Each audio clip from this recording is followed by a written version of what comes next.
You are listening to I Am Refocused Radio with your host, Shamaya Reed. This show is designed to inspire you to live your purpose and regain your focus. And now, here's your host, Shamaya Reed.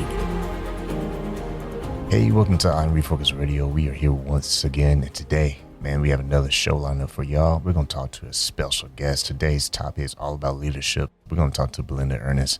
She is the founder and the amazing CEO of this amazing company, Larilha. And first and foremost, we're going to learn all about her and her amazing career, all her leadership skills. She has spent over more than 15 years in Australian federal and state governments. She's been blessed to do amazing leadership with building teams in different functions and managing and all that good stuff. So first and foremost, I want to welcome you, Belinda, to the show. Say, how you doing? Thanks very much for having me. It's great to be with you today and have a chat about all things leadership. I kind of said in the beginning, you're CEO, founder, director of Larilha. First and foremost, what inspired you to be in this field? And tell us a little bit about your career, because I understand that you were working, your day job before you decided to go full blown in business. Yeah, sure. So you sort of touched on a couple of good highlights there already. I had sort of this close to 2 decades worth of experience in Australian government, so federal and state level, spending a lot of time on the road working with clients. And, I think when I look back, I was probably always most interested in that people side of the business. And, I'd always find myself observing the leadership of these client companies. And, I started to become really attuned to picking up clues about good and bad leadership. And so a lot of my drive to actually go out on my own and set up my own company really stemmed from that observation of leaders. And then, of course, I had my own experiences, both of being led and in trying to be a good leader myself. And so over time, this all accumulated into this bundle of information and experience and knowledge. And I found myself yearning more and more to really focus my energy solely in this leadership space. I think one of the things for me was that I'd seen the good, the bad, and the ugly when it came to leadership over the years, even some pretty sort of ridiculous types of things. And so I was also really aware that a lot of leaders were seeking support. It can be really quite lonely being a leader at times. And I think that's really the essence of why I do what I do. I wanted to provide that support and be a partner for leaders so that they're not on their own. And part of your task being in your field before you went your own boss CEO, you improve systems. So give us some examples, some of the operational systems that you were able to make better.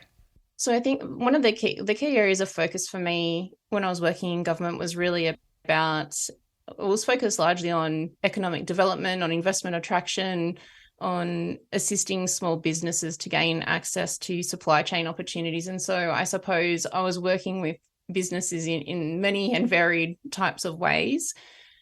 A lot of it came down to, I suppose identifying a more strategic approach and then plugging in the operational component behind that. So for a lot of businesses, there was so much focus, I think, on getting the end result. And that part was fine, but there wasn't a clear strategy to get there. And so what I was seeing was a lot of operational processes that were quite haphazard, I suppose, in an attempt to achieve a particular goal. But there really wasn't a strategic plan in place to actually make that happen. So a lot of my energy was focused on almost taking a step back, if you like, to then rebuild out those processes and make them more effective ultimately. Once again, listen to I Am Refocused Radio, talking to our guest today, Belinda Ernst, leadership coach and consultant. When you are building these opportunities, it sounds like just to make things operate smoothly and find those weak points. What were some of the core values that you found was very, what's the way I'm trying to say this? That helped you to make progress and things to grow into having a smoother process, if you will?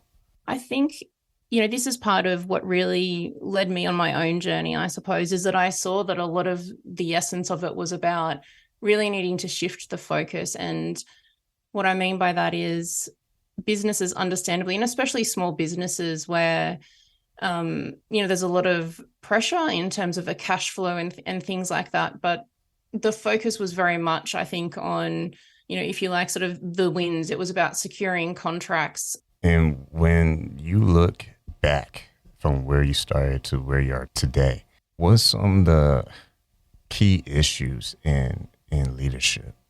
And you kind of touched on it a little bit, but let's dive deeper. Based on your experience, what's some of the common patterns that you see with struggles of leadership? I think probably the one of the most common ones would be not having any or not having enough emotional intelligence, I think. And that's not something that's intentional. It's something that I suppose just happens sort of naturally as people go on, when you don't start to take a sort of a closer look at your own leadership and start to identify what your own blind spots are.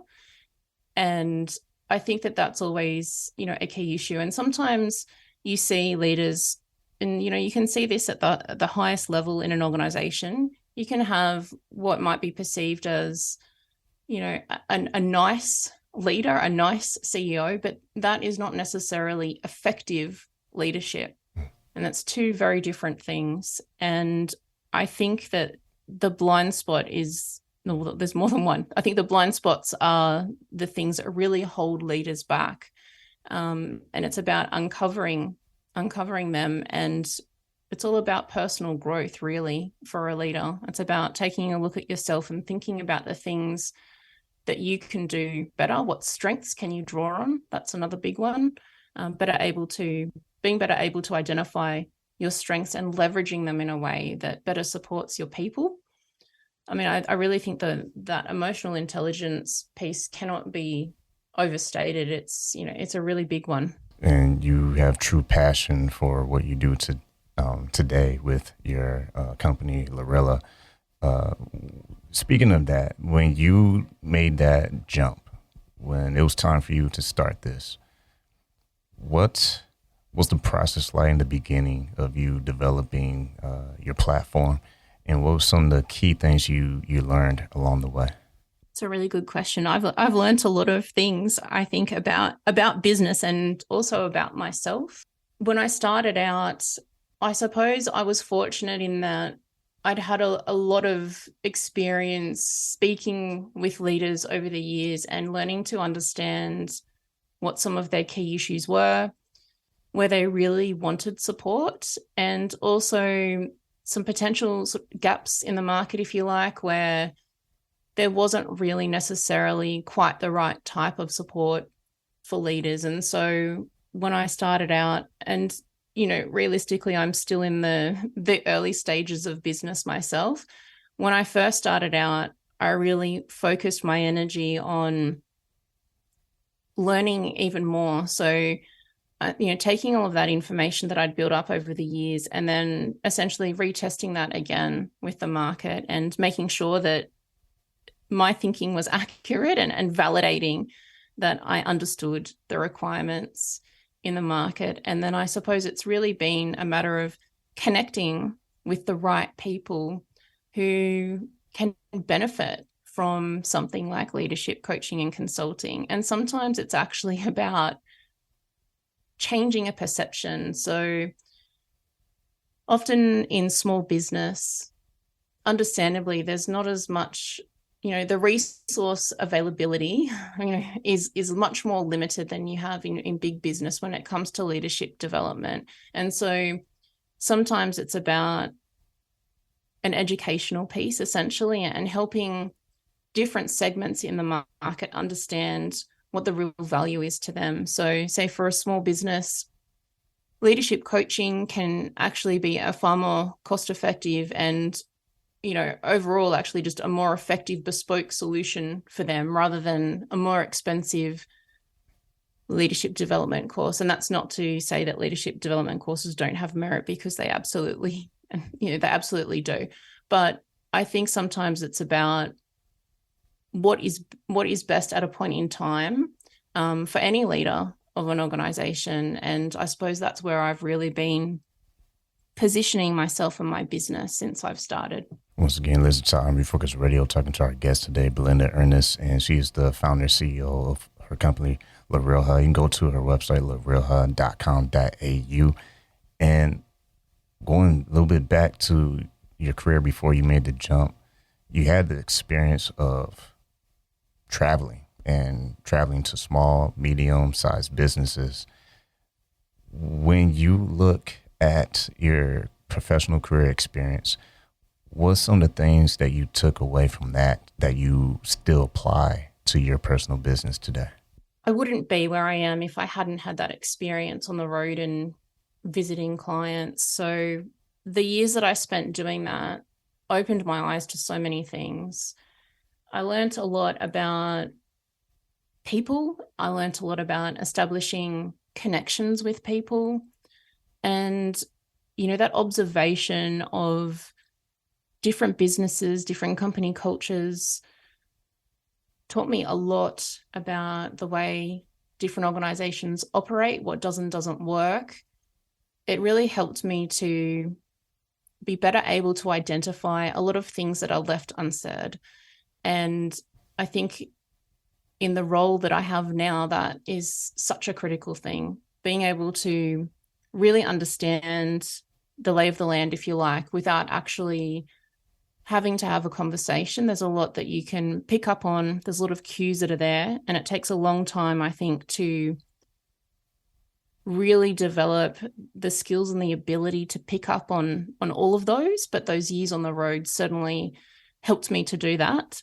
And I also learnt, I suppose, just a lot about life and a lot about business. So working in an area like defense industry, defense industry isn't just, this set space, if you like. There are so many different subsectors within that industry that it opened my eyes to so many different business worlds.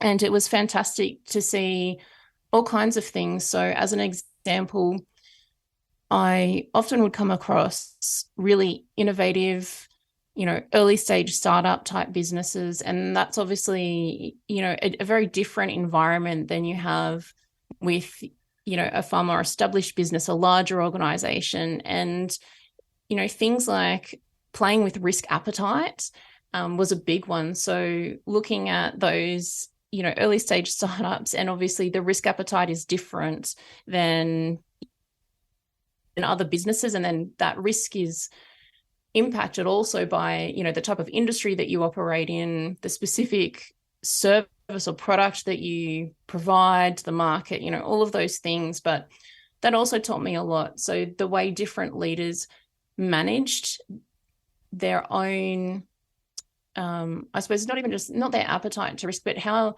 they responded to risk, and I suppose how they managed a level of risk that was acceptable to the business, to the industry, but still enabled a platform for innovation to occur. And that's a real challenge as a leader, I think, is striking that right balance with risk, because when you shut that risk down totally and you become extremely risk averse, you lose that innovative thinking. And over time, that really degrades the environment for your own team. So that was a really big one. I think that was a really big takeaway. And for those listening right now to this episode, say they are a new leader or emerging leader, what are some of the skill sets that they should start learning or finding resources to tap into for them to be able to successfully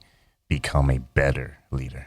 It's a really good question. And I think that can be a really challenging time for people, is when they are in that emerging leader space and the sense of wanting to get it right, if you like. I think the key thing when you're starting out is really understanding the impact of communication.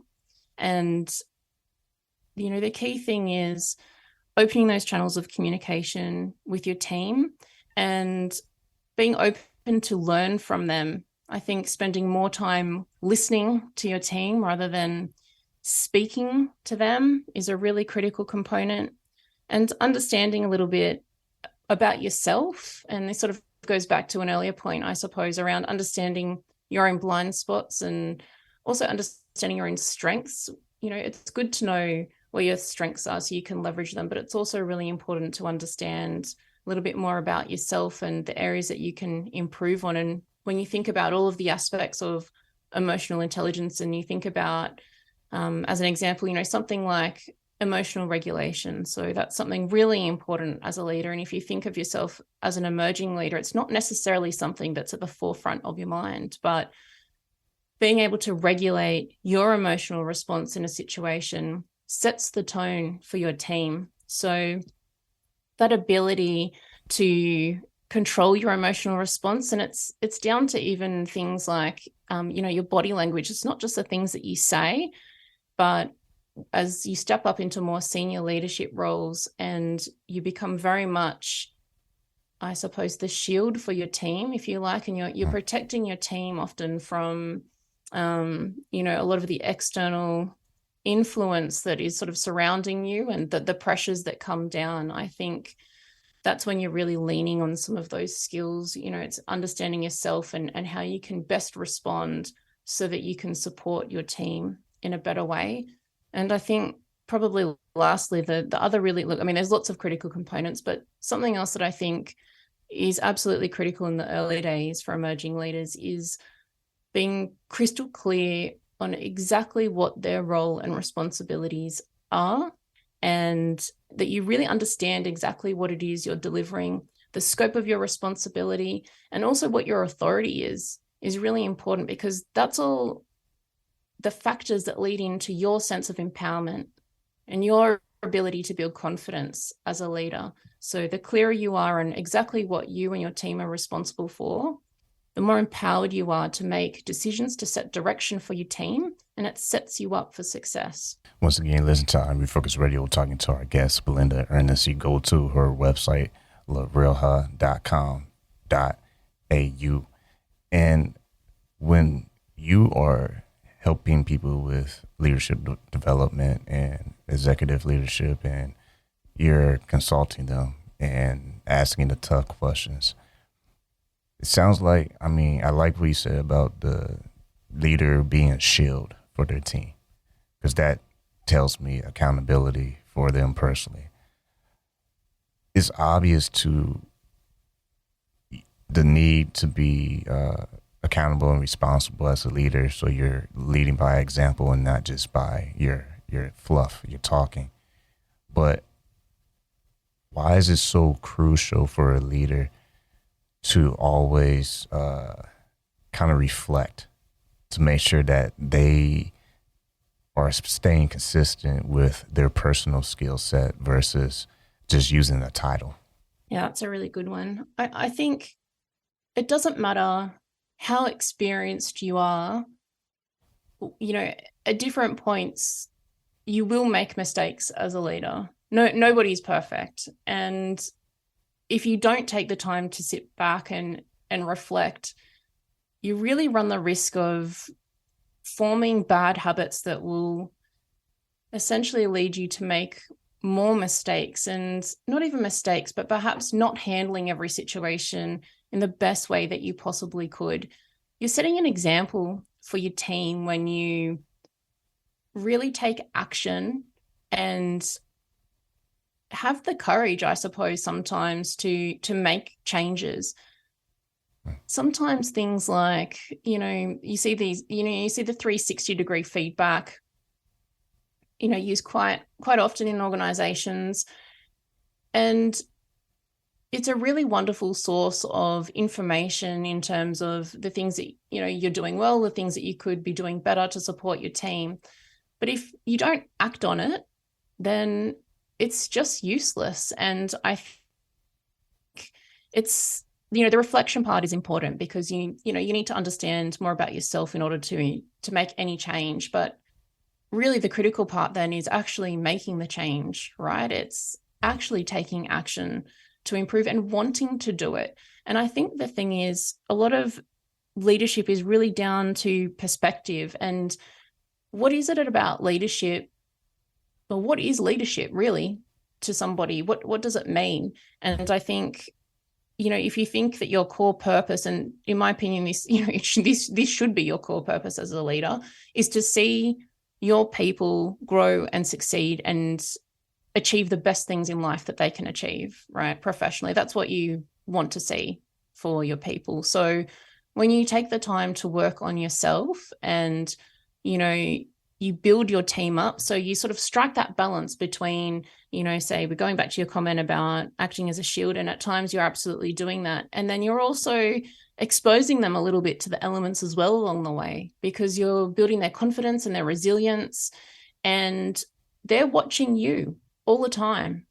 So you want your team ultimately to emulate positive behaviors. So you need to keep yourself in check all the time, and you need to be thinking about what you can tweak, little steps that you can take to improve. And it's okay to make mistakes. It's just you need to learn from it and then implement action that shows that you're committed to always improving yourself. And then what you see is your own team starting to do the same things. And then ultimately, if you're taking these types of steps, then you get the absolute best possible result, which is you see your people achieving wonderful things. And there's just no greater satisfaction as a leader than watching your people soar and going on to wonderful things. That's absolutely the best possible outcome for any leader. And for our audience, by the way, we're talking to our guest, Belinda Ernst. She's the founder, CEO of her company, Larilha. And you can go to her website, larilha.com.au. I want to make sure I say that right, larilha.com.au. When someone's listening to this, what's the call to action that you will want our listeners to take and see if they will be a good fit for your consulting services? I think if anybody's listening and they want to learn more, then I would really welcome the opportunity to have a free discovery call, with anyone, which you can book through the website. And it's a great opportunity to have a chat, learn more about coaching and consulting from my business, and see if the fit might be right. What's some of the things you found really useful for you personally to practice every day or just as often as you can, so that way you're always in the best position to help those around you? Yeah, sure. Look, I think one of the key things is, a cycle of feedback. So you won't know what your own blind spots are. You can uncover some of them by seeing how people respond to different situations, how people communicate with you in different ways, and things like that. But it's quite challenging to uncover your own blind spots. So the feedback piece is really important, but it's also striking a balance there, right? And not taking that feedback to a point that it's actually really turning into validation. So I think that's a key thing that I see sometimes, especially with emerging leaders, is finding that balance a little challenging. So I would say, you need to trust in your own knowledge and experience, and, take action where, you know that you have the competence to do so. Ask questions where you don't, and seek feedback regularly, but don't fall into the trap of constantly seeking validation, because it's a vicious cycle and it undermines your own confidence. That's definitely a key one. I think the other one, which I touched on before, is communication. And I think whatever degree of communication you currently have, dial it up a notch. You can never communicate enough with your people. It's not, well, I'm sure you actually probably can, but I'm sure you understand the point that, the more you communicate, the better. And I suppose even a better way of thinking it might be not even around the volume of communication, but the different types of communication, and understanding what suits your team. And people respond to different styles of communication better than other ways. And I think that's a really critical component, is understanding your audience and adapting your communication, ensuring that the frequency is sufficient, so people aren't left feeling like they're isolated. And I think COVID has probably, really brought that one home for a lot of people that may not have previously been in roles where they worked with a team that was geographically dispersed. And now I think there's a lot more of that. And so that element becomes even more critical as a leader. So I think the communication one is the other extremely important factor there. We're talking to our guest, the one and only Belinda Ernst. She is the owner, founder, director of Larilha. You can go to her website, larilha.com.au. And if you're ready to turn leadership into a passion like she has, you might want to go visit her right now and connect with her. First and foremost, Belinda, I want to say thanks for taking time in your schedule talking to us today. And what will you say to our audience before we leave? Thanks so much for having me. And I think the key takeaway for the audience is just to sit back and have a little bit of a look at yourself, I suppose, and your leadership style, and start really taking some time to think about some ways that you can really leverage your strengths and work on some things that you know you could probably improve on. And, you know, in no time, I'm sure you'll become just as passionate about leadership as I am. Once again, talking to Belinda Ernst here on Army Focus Radio. I want to say thank you for taking your time out of your busy schedule talking to us today. Thank you so much.